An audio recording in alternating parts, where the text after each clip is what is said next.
Welcome to the Fear and Greed Business News Afternoon Report for Monday, the 28th of October, 2024. I'm Sean Aylmer. Every afternoon, we've got the 5 stories that happened today that you need to know about. Story number 1, the S&P ASX 200 closed up 0.1% today to 8,222 points. Not a lot's gone on, really. The last 5 sessions, the market's up just 12 points. Today, the banks were down. The big miners were up on the back of higher iron ore prices after some further stimulus out of Beijing.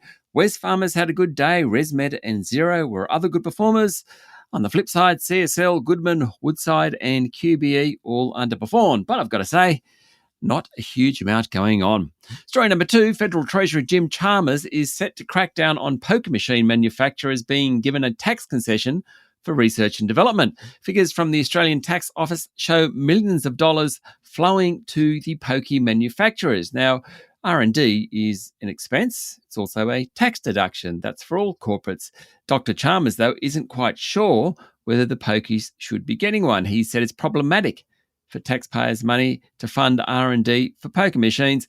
Companies like Aristocrat Leisure and Ainsworth Game Technologies are the sorts of groups that would be affected. Story number 3, Fortescue Energy's boss, Mark Hutchison, has apologised for how he handled being linked to a religious group that promotes anti-LGBTQIA plus values after being pressured by his boss, Andrew Forrest. Dr. Forrest told his leadership team that they all needed to commit to corporate diversity and support for same-sex couples, according to a story in the Financial Review. Now, Mr. Hutchison, who runs the energy business at Fortescue, is also director of Alpha International. It's a Christian organisation that believes strictly in heteronormative sexual ideology.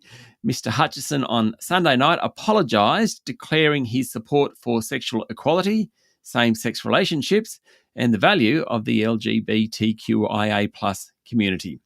Story number 4, the ASX Limited held its annual general meeting today and recorded a first strike on its remuneration report. A vote of 25% or more is required to deliver a strike. 26% of voters in this case were against the remuneration report, hence the strike. Plenty going on at that company. Director accountability, the bungled chess replacement project, and plenty of regulatory scrutiny has upset shareholders. They're not happy and they showed it by voting against the REM report. CEO Helen Lofthouse was awarded a $1.7 million short-term bonus this year, up 70%. I think that's what drew the ire of shareholders. Outgoing Chair Damien Roach said the vote shows a clear level of dissatisfaction with remuneration among shareholders. ASX's share price closed lower. For the year, it's up about 6%. And story number 5, Paladin Energy share price tumbled 15% today after the uranium producer said that its $1.5 billion acquisition of Toronto-listed Fission Uranium may not go ahead as it awaits approval by Canadian regulators. It was the biggest one-day drop in Paladin's share price in more than a year. The Canadian government has launched a national security review of the deal that could well scupper any tie-up between the two. Otherwise, Paladin said production has increased in Namibia to 640,000 pounds of uranium yellowcake. That was during the September quarter. Yellowcake is actually powdered uranium concentrate. It's a very volatile stock, this one. Paladin was nearly $18 in May, got down to about $8.50 in September. Now it's just over $10.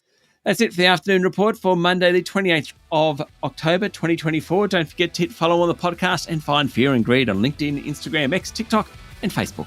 Join Michael Thompson and I tomorrow morning for the Fast 5 by Fear and Greed, the top 5 business stories you need to know in 5 minutes. I'm Sean Aylmer. Enjoy your evening.